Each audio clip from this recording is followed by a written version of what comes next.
there's that quote that says, your story could become someone else's survival guide. And I Right. really believe that. Like, I that is believe that how too. I've learned so much, like learning from other people who had the courage to share their story and their experience, because we so often quietly go through things that we're not comfortable raising our hand and saying, "Oh, wow, I feel like that too. Oh, Yeah. wow, I've been through that too." But reading other people's stories may give somebody a minute to say, "Wow, not alone," which I think is the most important thing in the world.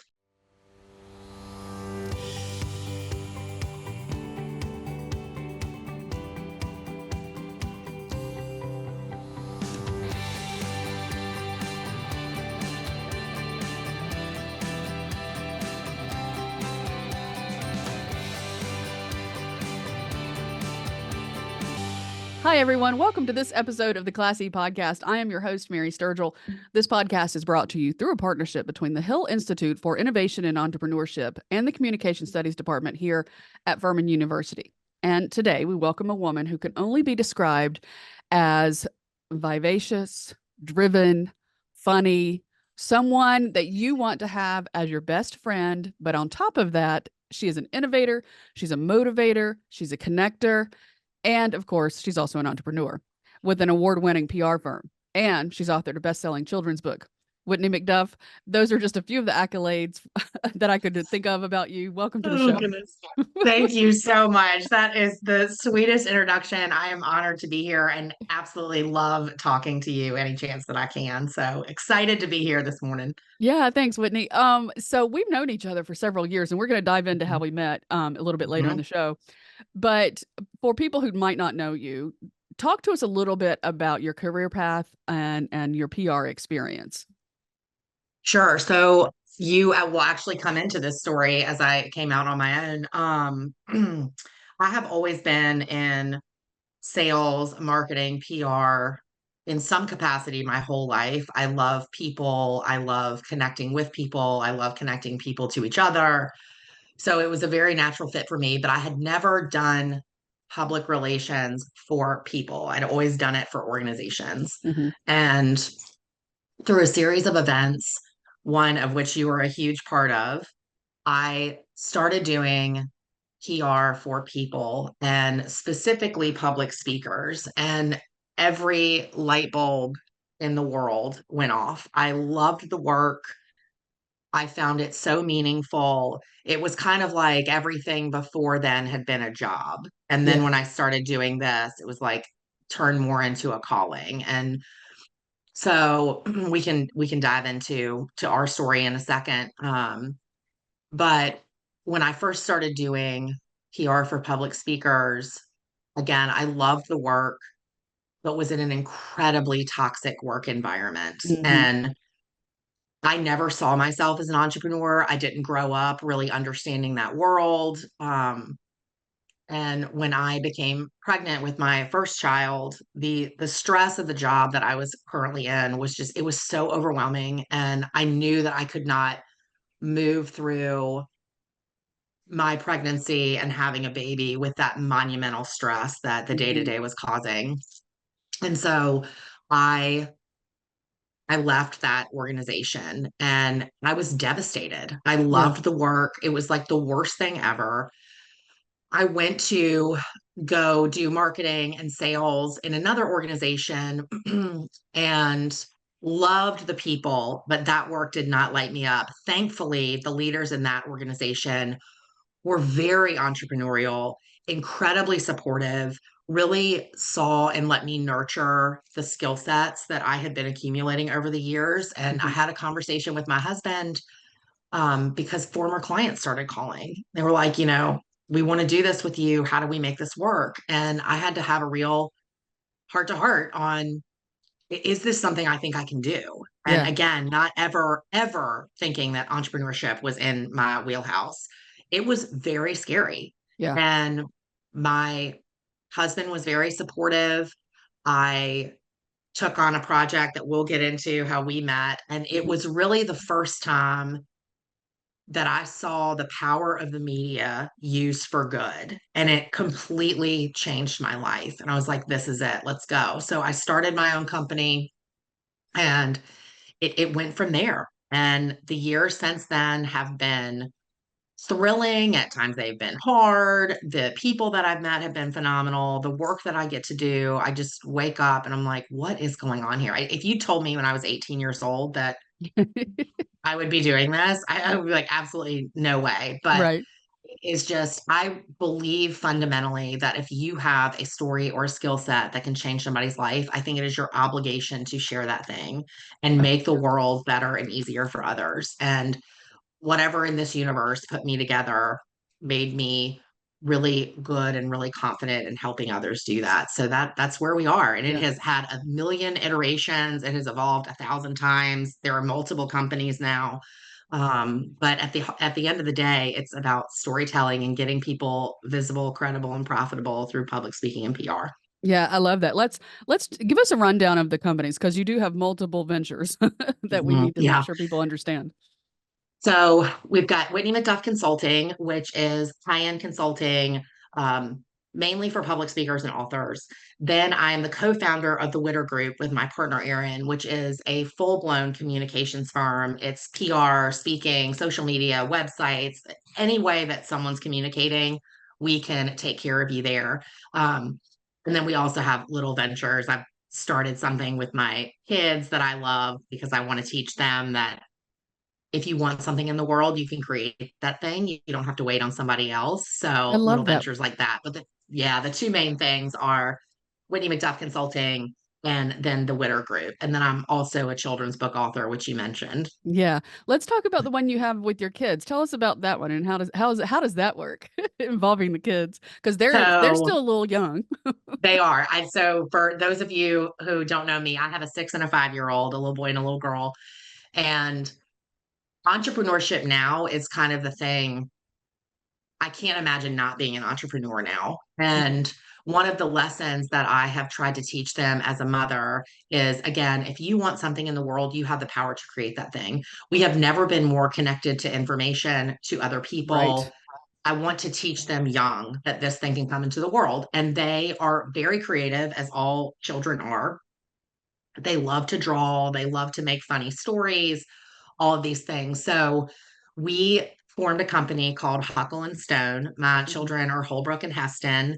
Huckle is what Heston calls Holbrook, and Stone is what Holbrook calls Heston. Oh So my God, I Huckle and love it. Stone is where that name comes from. And it is a t-shirt and merch company that we're building. And it just has funny sayings that they love. It's not about money. Like Right. one of the things that we've committed to is taking a portion of the proceeds and donating it to a nonprofit that we're all really passionate about. Going Places is run by a friend of mine who her goal in the world is to bring children joy Yeah. through receiving bicycles, and she's all over South Carolina. So I'm sure you've heard of her, but the real point of it is to foster that creativity, to help them understand how to think about building something that they love. So we like truly at 6 and 5 years old, we sit down and we're like, this is what marketing is. This is how we are going to talk about this. We're going to take a photo shoot here. What kind of products do you want? And it's less about the money and more about the lesson Yeah, the of process. how do you put something into the world. And I think that is so important to teach people that they don't have to wait on others to bring something into the world. Like let's just do it. So that's the point of that. But it's really fun. Yeah, that is amazing. It's what great life lessons that one, they're not going to get in school necessarily, right? Unless they're a marketing major. Um, Mhm, and that will put them leaps and bounds ahead of their peers who haven't had this type of training, right? mhm. And you're making it fun at the same time. So it's not like it's Right. a college course at 5 and 6 years old. It's probably a lot of play to them in ways. Very much. And it's play to Yeah. me too. So it's Yeah. super fun. But the thing that I want for everyone in the world, especially my children, to understand is that you inherently need to trust that you will figure it out, whatever Yes. that thing is. And so much of us go through our lives and we struggle with that. I mean, I've struggled with that in my life. Everyone I've ever talked to has had moments in their life where they've done Absolutely. that. But if you can move through the world where you have an inherent trust that no matter what it is, you have the ability to figure it out, which you do. Yes. Like, I want to show them evidence of that again and again and again so that they will be okay not knowing something and still being able to try it and not associate the shame with failure and all those things. Like, I see failure so differently now than I Yeah. did 10, 20 years ago, and I want to be able to teach them that as young as possible. Yeah. I think that's a great lesson for all of our entrepreneurs because so many of us, if something doesn't go exactly how we planned, many of Mhm. us view that as a failure. When Absolutely. you and I think are on the same page with this. We don't. We view it as a lesson learned. What can I take That's right. away? And then how can I pivot to ensure that that doesn't happen again? Right. Right. And that mindset shift is everything because Yeah. as high achievers, that can be a very hard jump to make. Right. We have grown up like, this is who we need to be. This is what we need to do, all of these things. And that's particularly with the onset of social media and the constant comparison game that we're Oh, thrown into. yeah. It can just be brutal. So, as young as I can teach them that like it's not a failure, it's a lesson, Yeah. navigate it, evolve, move forward quickly and Yeah. move on. It's just something that I hope that they'll be able to carry for the rest of their lives. Yeah. And the other thing that you're teaching them, I think, is critical thinking skills and problem solving, right? That I so hope many so. entrepreneurs have to put those skills to the test almost on a daily basis in some cases, right? Mhm.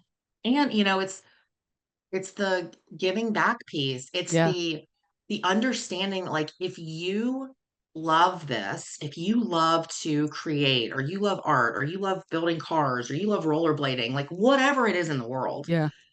there is something that you can create that aligns with what you love. Yeah. This era of the hustle and grind until you die for something and someone else that you're not passionate about, like, that era is coming to a close, Yeah. and I'm happy to see it. Let's talk about that gut check that you did when you Mhm, took the leap of faith. What, because I think a lot of people kind of question, is it time? Is it not time for me to, I have this side hustle, but is it time for me to do this mhm. full time? Right. Yeah, What kind of did you go through in that gut check to bring you to the decision that it's time, baby? yep. So I think people overly romanticize the one decision that changed my life. Right. Life is a series of micro moments that in hindsight appear like the one mountain, but they're not. And Mhm.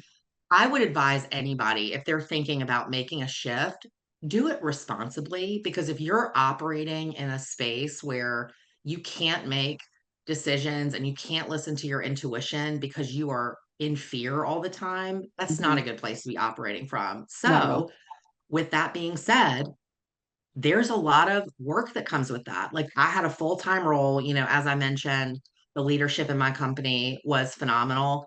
I was very open with them about projects that I was working on, like, you know, learning press releases for the company and getting really good at that, like being very open about what I was passionate about and doing that thing. But I was up very early in the morning, like working on my business, Mhm. going to work after work, working on my business. And is that fun all the time? No, but good Lord, am I happy that I did it that way? Yeah. And for me, it was at some point the side hustle started to become equal to Mhm. the 9 to 5. And that gave me space to feel like, okay, I can take a breath here. So once you start approaching that, then you're gonna have to make a choice and Right. let's leap, let's do whatever we want to do. But do I think somebody should have, a Jerry Maguire moment and go burn down the whole office building and go out on their own? Like, no. Do Probably it not the best idea. right. Like, take a little bit longer Right. and give yourself a safety net so your nervous system isn't running the show and your Yeah. intuition can and really step into the thing gracefully. That's a great idea. I think so many times, and I don't want to call them mistakes, but we make things a little bit more difficult for ourselves when we make decisions out of fear, right? Oh yeah, Yeah. absolutely. It's it's just not an authentic place to be operating from, right? Because Right. that's not really you. Like that's fear talking. And that's when the Exactly. whole like, I can't do this, or I'm not good enough for this, or the imposter syndrome starts creeping in, all of that. Yeah. You want to do everything possible to set up your environment to eliminate anything like that. Now, that being said, are you going to have moments like that? Absolutely. Absolutely. Yep. It's part of the game. Right. And once you can learn to relax into that and say, okay, this imposter syndrome, this fear, this panic, I'm gonna stick Right. this in the passenger seat and I'm gonna keep going. Yeah. It's a game changer for how you navigate the world. Yeah, you know what I've learned to do? I've learned to sit and this is, you know what, this is mindfulness is what we're talking about, right? Being mindful Mhm, of the state that you're currently in, right? mhm, And what I do when I recognize that, I'm like, okay, imposter syndrome, I see you peeking up your mhm, little head. You need to mhm. go this way, out of my frame of vision, right? Yep, And absolutely. I think if we just are connected to those negative thoughts and recognize them, right? Because we're all going to have them, right? Mhm, Recognize them and then do our best to set them aside and move forward and take that step. I dealt with that very thing in writing my memoir, right? I just finished it and mhm. now I'm looking for, an agent or a publisher or something. I haven't decided which way I'm going to go, uh, but part of the reason it took a while is because ultimately I had this fear of what it's going to mean when this is published, right? That's right. And who am I to be writing my story? Who's going to care about it, right? That imposter syndrome, right? Mhm, Um, and I took on another ghostwriting gig, and of course, when I was working on that person's memoir, I wasn't working on mine.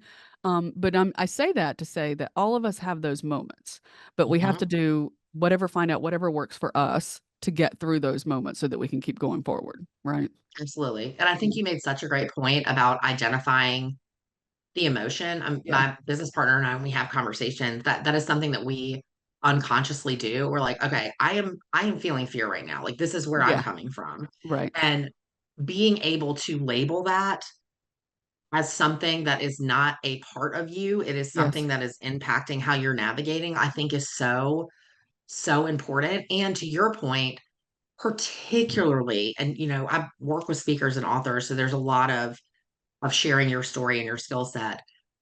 There is a vulnerability required there yes, that can be so difficult to navigate. Like there's just so much around that. I'm excited to hear more about your journey around that. But literally every day I deal with that with clients. Like what yeah, happens if I'm seen? What is the impact of what I'm about to do and say and be? right, And it goes back to that fundamental belief that I have that if you have a story or a skill set, like you have to share the thing, because particularly with memoirs, like there's that quote that says, your story could become someone else's survival guide. And I right. really believe that. Like I that is believe that how too. I've learned so much, like learning from other people who had the courage to share their story and their experience, because we so often quietly go through things that we're not comfortable raising our hand and saying, "Oh, wow, I feel like that too. Oh, Yeah. wow, I've been through that too."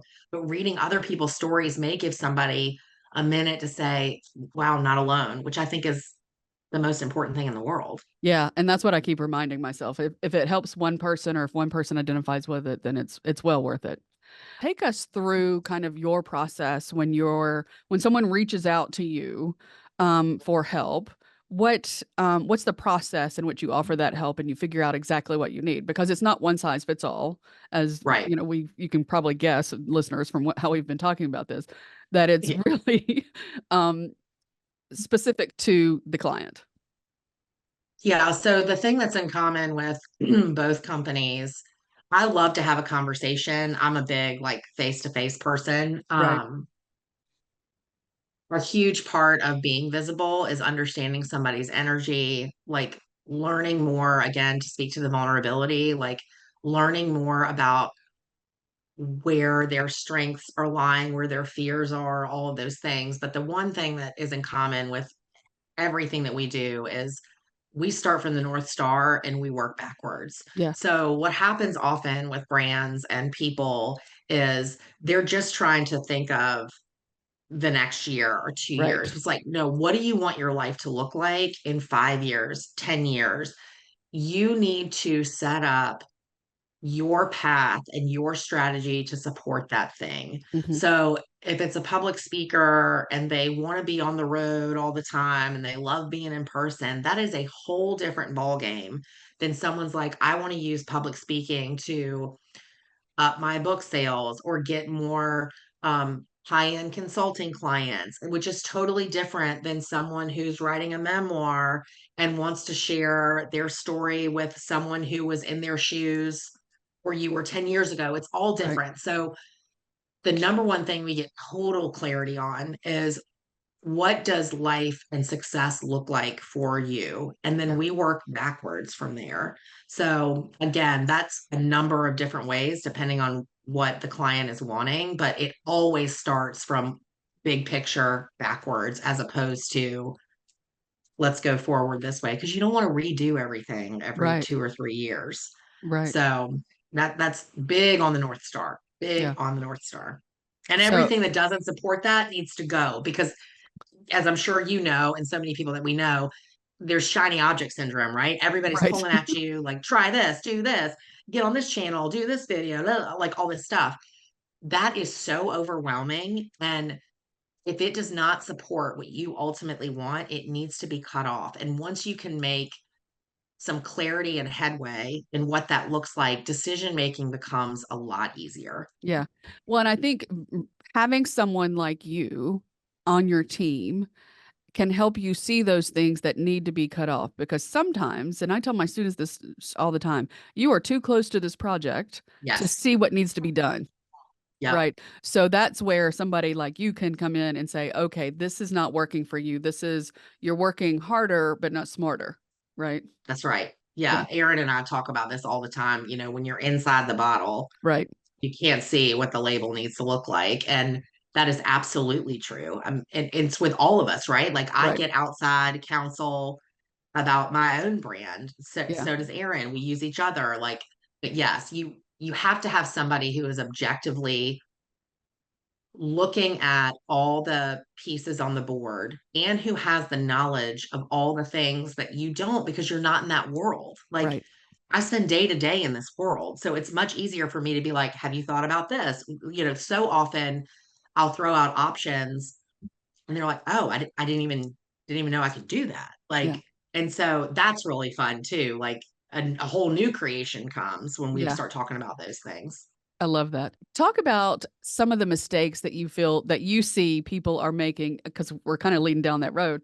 Yeah. In addition to not seeing things that they need to cull out of their process. I think the biggest one right now that is impacting us culturally and impacting people from an ROI standpoint Hmm. is a lack of authenticity. Mm, We have never, as a culture, been more capable of sniffing out people that are not authentic. The era of the perfectly curated person, brand, all of that, that is on the downside of the bell curve. hmm. That is why social media platforms like TikTok have exploded. Like people are craving Right. authenticity. What is this situation really like for you? What is this life you're living really like for you? And it has exploded because well, one, it's like the social media dopamine hit, but we get that from all the channels, Right. right? Right. But this ability to tell your story authentically is absolutely the thing that is going to carry marketing, PR forward because at this point, every person has a platform, Right. which is awesome. Every person has the ability to get on a mic and get in front, but that's also the downside, right? Like every person has a platform. So there's so much you have to cut through to be seen. And Right. authenticity, being able to connect with the people that you care about is bar none the most important thing. And what people are doing is they are trying to create the kind of content that they think somebody wants Hmm. instead of what is authentic to them and people sniff it out and they move on because it Yeah. feels it feels gross. That's a great point. We're so afraid sometimes, I think, to be our authentic selves on social media, right? For fear of being judged and whatnot. But I think you make a great point that if you're just yourself, you're going to find your people, or your people are going to find you. What is That's right. another kind of tip that you can give people? Because some people are like, well, I'm on social media and my company's on social media, and it's my brand and all of this, but I'm not making any headway. Mhm. What advice would you have for those people? If you're trying to educate people about the service or product that you have, I would say stop assuming that you know what people want and need. Hmm. Like, start asking more questions or start doing more research about what are people actually wanting and needing in this space.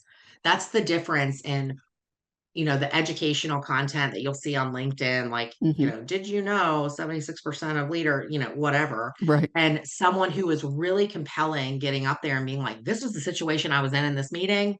Right. This is how I handled it. Like, we assume very often that we know exactly what everyone around us needs. Yeah. Stop that assumption. Have a conversation. Like, what's the worst thing you ever went through in the boardroom? What's the most nervous you ever were? And like, build a relationship with people, because when it comes down to it, we are human. Right. We want to be connected to people who help us feel safe and who help us find joy and who help us get to our goals. And that's the other thing that people have to inherently understand. We call it the with them, what's in Hmm. it for me. You have to be conscious of that. Everything that you are creating, if you're trying to get someone to convert, has to be in the thread of, why does this person need to hear this right now? How is this Right. making their life or business better? Yeah. And so, operating on bringing real value, Yeah. which comes from authenticity, Right. like really caring what happens to the people that you are connected to. And that, I don't even know if you can teach that. I think it's just got to be something inherently, you have to care about what you're doing. Right. And people can sense passion, they can sense authenticity. So it's really about finding that space and then listening. Like, Yeah. listen to what people are needing and try and solve that problem. That's all business is. It's Right. Solve problem it's solving. solving a problem for Yeah. people. Yeah. So if that's what you're wanting to create, a successful business, what is the problem that you're solving? Yeah. Great advice. I love the authenticity because I think so many people are, if people on your social media, those who know you and even those who don't, feel like you're just in it for yourself, right? Yep. That I'm just here to try to up my numbers and so I can make some money, et cetera, right? They're going to Mhm. feel that. They're going to feel that inauthentic part of that. And so I think that's a great point. And I think each of us, and we all make mistakes, but each of us, when we post, I always ask myself, what is this person's motivation for posting this? Right. Right. That's a And I, great question to ask. and I ask myself that all the time before I respond to things. Why am I responding? Right? What is my Mhm. motivation for this? What is my motivation for making this post? And if I can't answer that question in what I feel is a good and positive way, then I Mhm. delete, delete, delete, right? And I don't Yeah. post it. um, I want to give you some accolades that I've Oh, pulled from boy. different places, and I want to get your reactions. Okay. So I'm going to read these because I Okay. don't want to Okay. mess them up. Okay. Okay. Um, Whitney is an absolute force to be reckoned with. I came to her unsure of how to launch my public speaking career. Through her one on one consulting and mentoring, she not only helped me launch my career, but helped me launch an entire brand. Not only do I have my successful speaking business now, but I've developed other lines of business through her advice. You can't afford not to hire Whitney. Whitney, what does it make you feel like when you hear accolades like that? I mean, grateful that I get to do this work. Like, I don't take on a client unless I am, and you've known me for a long time, Mary. Yeah, I am either 100% in or not in at all. right. And when she's I in, don't, she's in. yeah, I don't take on work with people that I am not like absolutely crazy about. Yeah. As a person, as what they're putting into the world.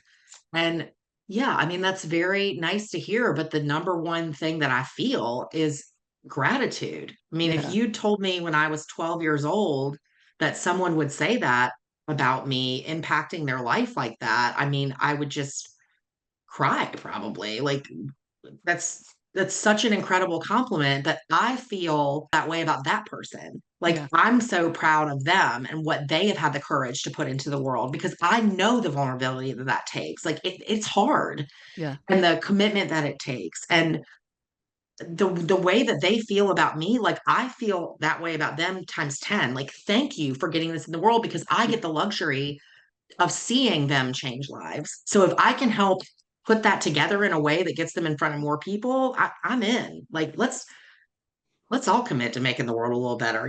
We could use some more Absolutely. Absolutely. positivity in the world.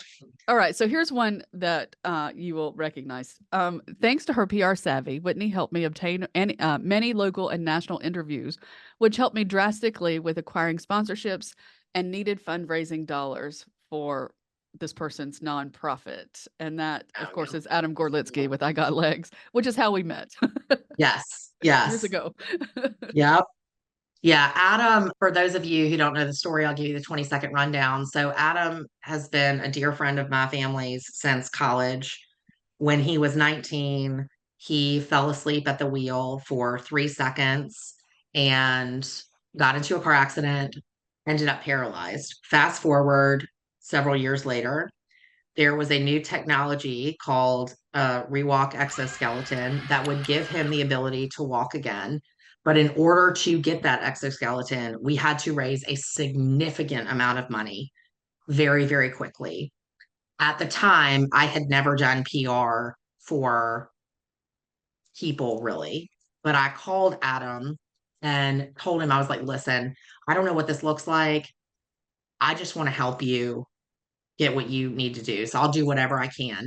And that is really where I learned the business of PR. So when I tell you, and this was while my 9 to 5 was going on, I was in the trenches 4 hours a day trying to figure out how to pitch. You talk about like, I wish I could pull those old pitches up. They're so terrible. But finally struck gold and we were getting local media, national media. I got to Stephen Colbert's team at the time. Chadwick Boseman, who is now a household name, plays Hmm. Black Panther. He was really an unknown at the time, but because I'm such a movie lover, I knew that he had been cast in Black Panther. So I told Adam, I was like, you've never heard of this guy, but he is about to be in every house in America. Right. His team and Chadwick was so incredible. They got Marvel involved, and it was really the first time that I learned the power of visibility. And like, I mean, Mary, that day, so Adam, we have a giant race in South Carolina called the Cooper River Bridge Run, and Yes. Adam got this exoskeleton. We raised the money. When he crossed that finish line, this friend who had been an incredible athlete and had taken his athleticism and applied it to learning how to walk again. Yeah. When he crossed that finish line and the whole city was there, yeah, I mean, it still makes me tear up. Like it was I've, one of the greatest moments of my life. yeah. And I was just like, I'm in. Like, I want to spend the rest of my life like trying to do Right. stuff for these moments. I mean, it's just the whole journey was just Yeah. so powerful. When you say, like, Yeah, absolutely. I'm oh, getting verklempt listening to you talk about it again. So, from my perspective, we got this press release into the newsroom from you. And my news director brought it to me and she was like, "Hey, I think this might be a good story. Do you want to go do it?" Because I was a runner at the time. mhm. And I've done the Cooper River Bridge run numerous times. It's a 10K. And so I drove down and I contacted you, drove down, met Adam, did this. I believe I was the first news person to do a story on it. You were, Yeah. yeah. Hmm. And I'm proud to say that because he's been on ESPN and all of these things afterwards that Hmm. you helped connect him to. And I was like, I was the first. Yeah, you were. But and then I was so inspired by the story that I went back down for the actual run and walked with him. And can I just tell you, walking that thing is much harder than running it. Yes. And y'all, just to give you some context, It took us seven Yes. hours. Yeah. So this is a machine, like think like Iron Man on his lower legs because Right. he's paralyzed. He cannot feel his Right. legs. He can't feel So the all ground. the movement, yeah, all the movement is coming from his hips and the strength of his arms and this Yeah. machine. It was a 7 hour ordeal. Yeah. So when I tell, we were all wiped Exhausted. out. Yeah. Yeah. I mean, but it was just, it was so incredible. And I'm Yeah. like, how do we do this Yeah. forever for everyone who needs it? And he goes around the country and Right. helps raise money for other people who are wanting exoskeletons, who have needs. Like, it's such a cool thing. But that is really when I jumped 2 feet into the pool. I was like, Yeah. this is it. This is what I need to use my skill set for. But when I tell you I figured out pitching in the trenches, whoa. You did. You did. Um, and he's gone on so, I mean, just beyond imagination with this thing. He's doing marathons now and this Mhm. kind of, and just to see that inspiration and you helped him get there, right? So that is absolutely a huge accomplishment. And him, being one of your first clients, Yeah. and Yeah. and I know you guys are friends, so but it's tremendous to see, right? And that is putting through you and him, that is putting so much good out into the world, right? Hmm. And I think we're seeing the fruits of that labor, Whitney. I really do. Yeah. And I hope that people, the reality is, and you spotted it immediately, like Yeah, Adam has a very powerful story, yeah, and his resilience was just so inspiring yeah, because he could have sat the rest of his life and been, absolutely. ticked off about those 3 seconds, Yep. and the life changing, his life was turned upside down Yeah, overnight, and he could have just been a bitter, whatever, yeah, forever. And he didn't. He was resilient. He got back into athleticism. He's an incredible athlete now. He's inspiring people all over the country. Like, right. that is the kind of stuff that we need to commit our energy into putting into the world. Yeah. And if I can be a small piece of that, cool. Yeah. And it's all about the storytelling, as you pointed out, right? Hmm. You wrote that press release, and I saw there's a story here, right? It's not just about Hmm. this, it's about the triumph of his spirit, Right. right? And Yeah. it's not just about the technology, but it's about the combination of those two things, right? That Hmm. are making this possible. And that's really what you help your other clients do too, is to recognize those stories and start Hmm. formulating how to tell them. Right. And what's so interesting is people often don't even recognize that they have a story That's so because true. again, they're in the vortex of their Yep. lives, I love how you and they put that. How did you say it? You're inside the bottle, so you don't see the label. I love that. yes, Yeah. yeah, like so often. And one of the things, we all have unique skill sets, but one of the things that I am very good at is seeing nearly instantly, like, how does this need to come together in a way that connects to people? And it is so hard when we're in the day-to-day living our lives to see that sometimes. And that Yeah. is truly the most fun part of my job, is helping other people recognize the power of their own experience and Yeah. how it can positively impact others. Yeah. I did a workshop one time at an entrepreneur conference in Columbia a few years ago where I was just kind of a pop-up thing. It was for women entrepreneurs.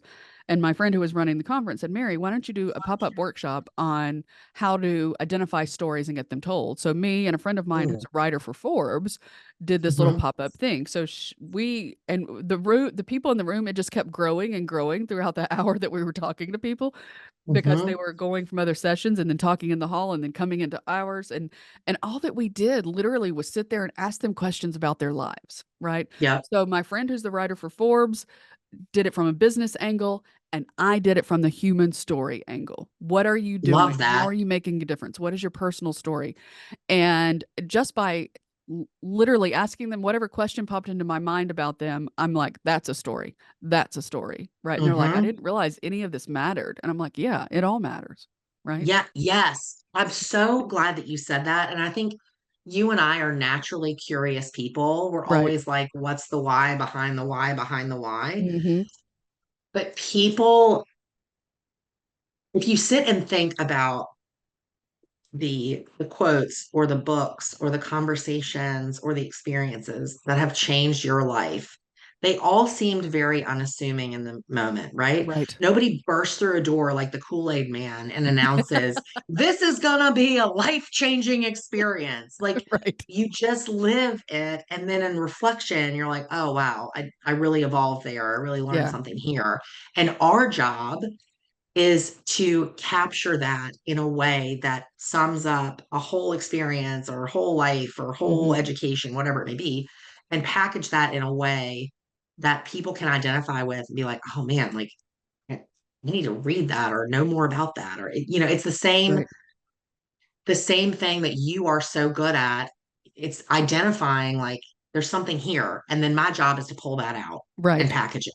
Yeah. There you So go. yeah, I'm in Love it. total agreement. Like every person on earth has something to share or teach, Right. everyone. And you Right. will be impacted by every single person you ever meet. It's just, are you curious enough to ask Right. more questions? And are you open enough? Right. Mhm. Um, wow. I want to switch gears a little bit and talk about the lolly tree. How did Yeah. that's the book. How did that Uh-huh. come to fruition? So we call my mom Lolly. Hmm. My mom is, I can't say 100% responsible for my love of creativity and creative things, but definitely carrying the lion's share of that inspiration. She was so creative. She was an amazing writer. She was a Yeah. musician, a poet, an artist, like all the things. Yeah. Um, and when I was pregnant with my first son, this is going to sound so cliche, but this is how it happened. I was getting ready and like a strike of lightning, I was like, oh, it's a good little idea for a story. So, for those of you who haven't read it, the story about a little boy. He's terrified at night. He gets a magic stone, which symbolizes confidence, Hmm. and goes down to this magic tree. And through a series of events, figures out that the animals that are making the noises that he's terrified of are just animals that live at the lolly tree. And it all came together. The story came together in 2 late nights because Yeah. again, had the 9 to 5. Right. Um, 2 late nights and evolved into a book. Was such an incredible experience. So weirdly, the little boy who was painted in the book, a friend of mine was an illustrator, ended up looking exactly like my son, which is like bananas to Yeah. me Yeah. because he Because he was wasn't just a born yet. Right. little thing. Yeah. So that's really funny. But we called it the lolly tree, and all the characters in the book are the nicknames of my family members. So I want to give them a little shout out. Yeah. So fast forward, my mom very unexpectedly had heart attack Uh-huh. and we lost her. And when I was um my brothers and I all took charge of writing her eulogy. And when I was in charge of her part, I was so overwhelmed. And as like, the stories we tell ourselves, as the writer of the family, I was putting Right. so much self-pressure to Oh, like, how do I capture this whole life and who she was and nothing? And I just couldn't, I had complete writer's block. And I went up to my brother's playroom and just got really quiet. And I was like, Mom, how would you explain this to my kids? Because my mom was an incredible storyteller. Like yeah. everything had a story. And within the hour, the poem called Where the Lollies Go came out. And that's what I read at her funeral. That ended up becoming a book and has helped people navigate grief with children, explain grief. Like that was one of the things that I'd never experienced anything remotely close to the gravity Right. of grief that I experienced with her. And it has been so fulfilling to see her legacy live out in that way. And fast forward another year after her death, my mom loved reading, loved writing. I get a phone call from the nonprofit that some of the proceeds from the Lolly Tree sales went to. They have run an all-inclusive children's park in Columbia. Hmm. And I was doing a reading for a bunch of kids, and they stopped me and said, we actually have a surprise for you. We're building a lolly tree as one of the focal points of this park. And of course, I just Oh, like lose it. yeah. Um, but to be able to go to that space now and see her impact and the messages I get. I just did a reading at my little girls' school. I gave all the kids little magic stones so they wouldn't be afraid. Like to Yeah. see grieving people message me, like, this is how I explain death to my children and where the lollies go. And like, Hmm. has been such a healing thing for me, truly, because I feel a sense of purpose in carrying out her legacy, and my kids can see the like dramatic impact that her love of creativity and her support, like they'll see that every day for the rest of their Yeah. lives. And so I'm so grateful for her, for what she instilled in me, and just hope to be able to continue to carry on what she gave me. Yeah. I wanted you to share that story because I didn't mean to make us both cry. I'm tearing up over here. It's okay, they're happy tears. Exactly. I wanted you to share that story because I think it's so powerful and so symbolic for what you do with your company, right? So I Yeah, know the I book appreciate and that. everything is about the grief, but it's also about finding that path forward, right? And Hmm. figuring out how the best way to move through whatever it is that you're moving through is, right? And Right. that's honestly what you help people do with your company Yeah. and Yeah, how to and tell their to see stories. that like the worst experiences of our lives Yeah. can turn out to have some sort of, not to sound cheesy, but some sort of silver lining. And I just try to think about, you know, just how happy Yeah. she would be knowing that all of this is going on. And I'm sure that she sees it in whatever place she's in. But our ability to share, and one of the greatest lessons for me too with grief, I felt so radioactive Mm. after my mom died, Yeah. because it's so weird in our Yeah. culture. We like set everybody up for birth and everything celebrated, and there's this inevitable death of a body that is going to come for all of us. Right. Nobody's outrunning. Right. And I feel like as a society, we do so little to prepare. Yeah. And I'd spent 8 years working in hospice. You think I would have known how to navigate this better. I did not. I mean, it was like a Yeah. battering ram. So to be able to take that and do something creative that like helps me feel connected to her and Mhm. helps me carry on the legacy, and just how quickly it came. The second I was like, Mom, how would you explain this to my children? This is too much. And it Yeah. was just like I think it's so important and has really taught me that we are allowed to experience everything that life has to offer. And part of that is grief. Yeah.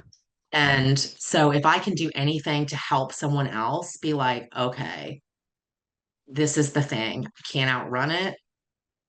I'm going to have to learn to sit with it.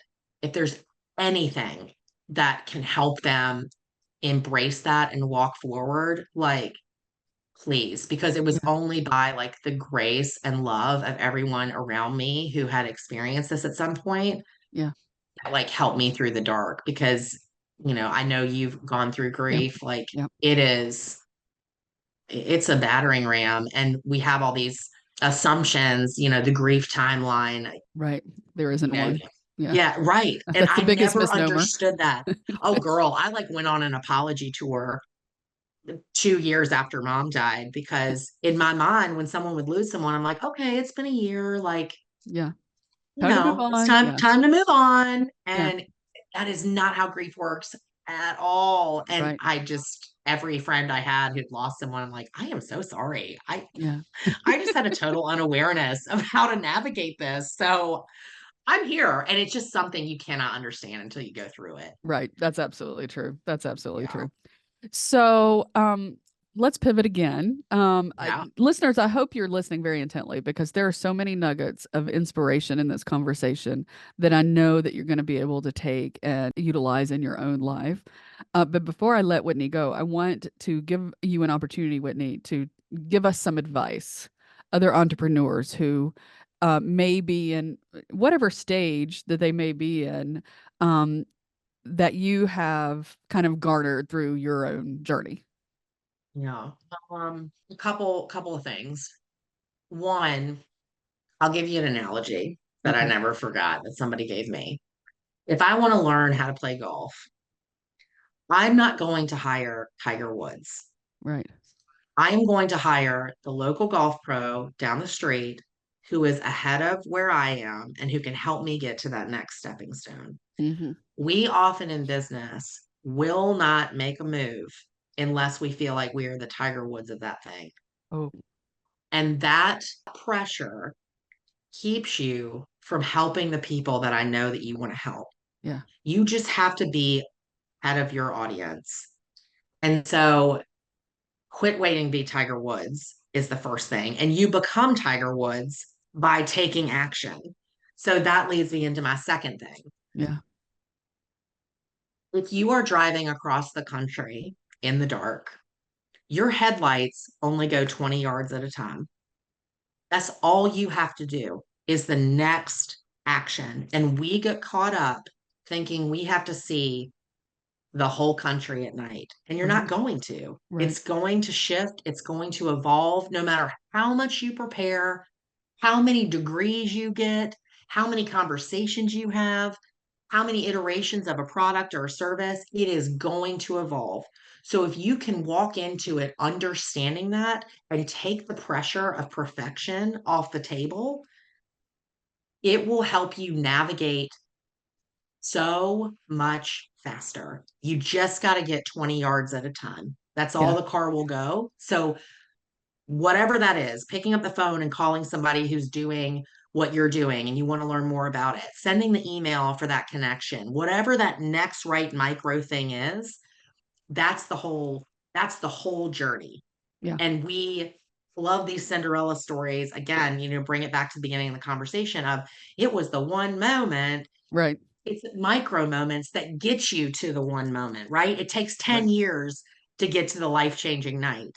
And that, brings me to my third point, which is something that I learned from Jesse Itzler, who's Sarah Blakely's husband. Yeah.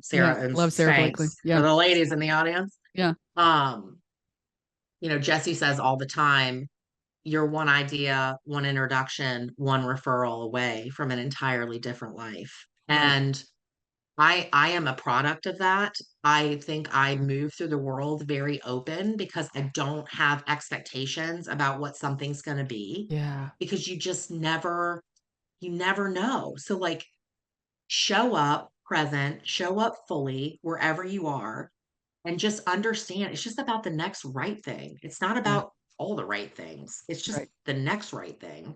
So those would be my big three that I feel like I talk about a lot, like taking the action, Yeah.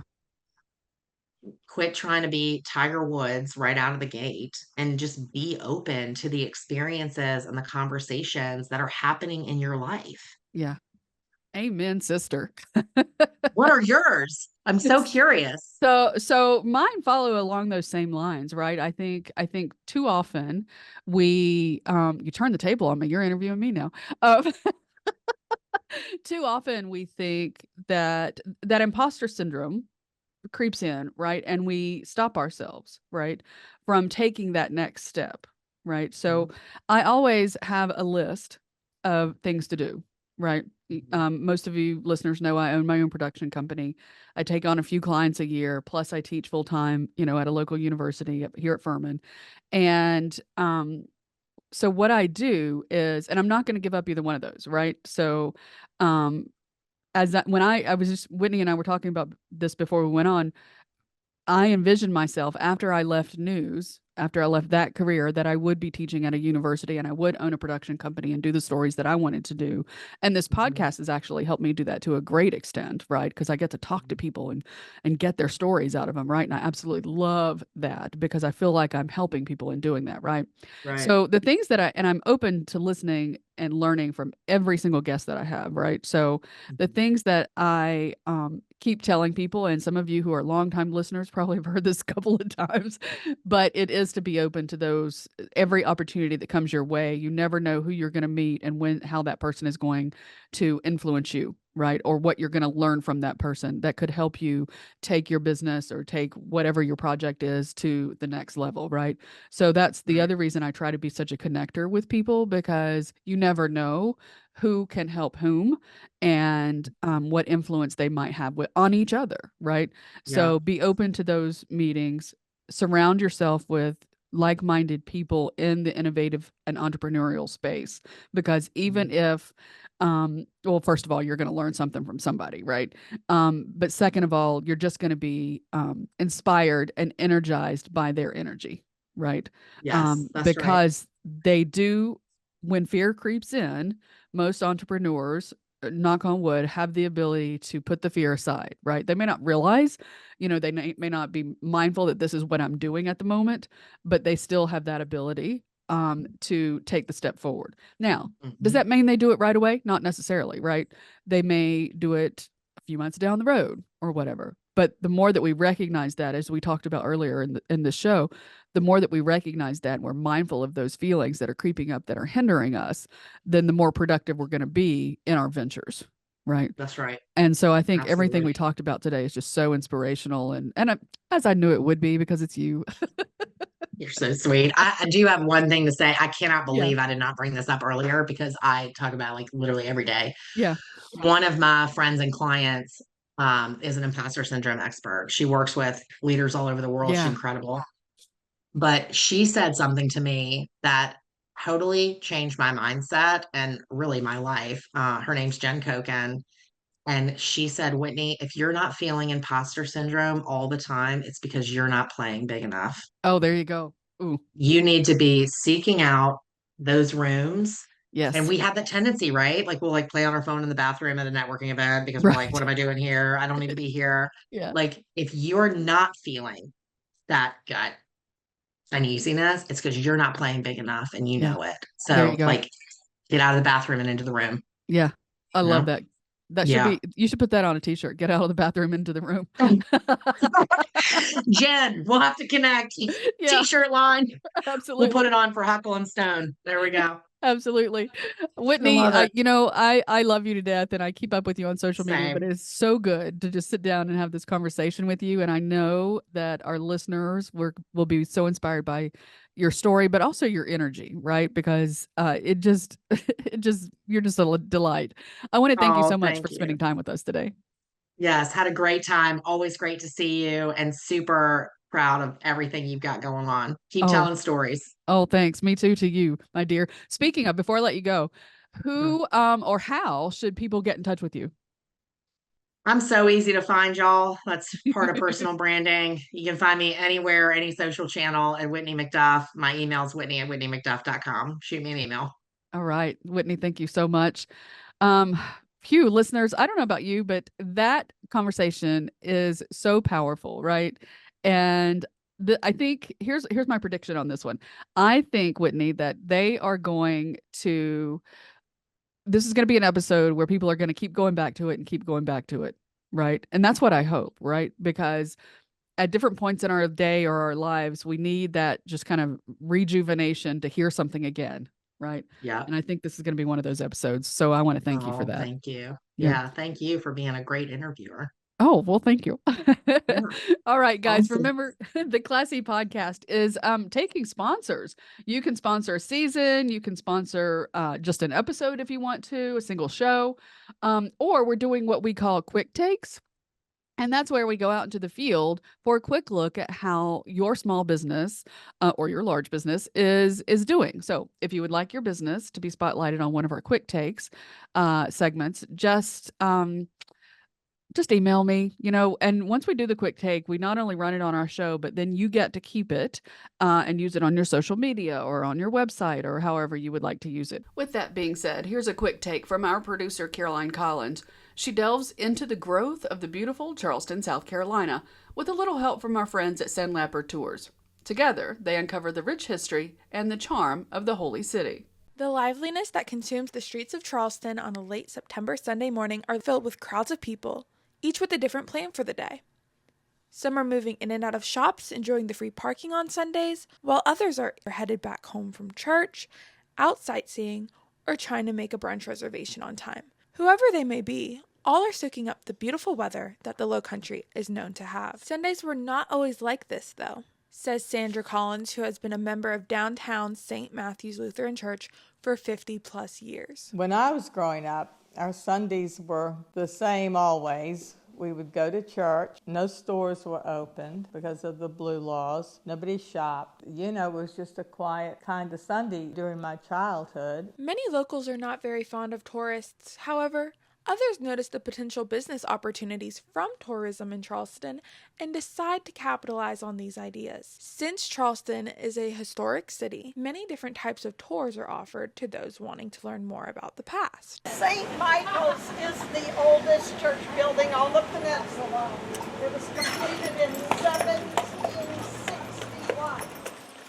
Just like the carriage tour we just heard, along with boat tours and walking tours are just a few ways for people to learn about the Holy City. Businesses like these are always operating, which makes me wonder if it was always like this. Brian Collins, the president of Sandlapper Tours, a boat charter business that began over 20 years ago, speaks on how he has experienced the shifts of tourism within the past 20 years and how that has affected his business. When I started my business in Charleston, there were a few hotels, and now that has tripled, and we got tourists coming from all over the world. This has significantly increased our business numbers, and now we have sold-out boat tours almost every day. Brian kindly gave me the chance to go on one of his ghost tours, guided by Eddie Macy, which takes around 50 people out into the Charleston Harbor after dark to learn about the ghosts that haunt Charleston. You might not be surprised to find out there's another ghost there. In room 10, 2 doors down from the headless Confederate, the gentleman ghost. His hobby?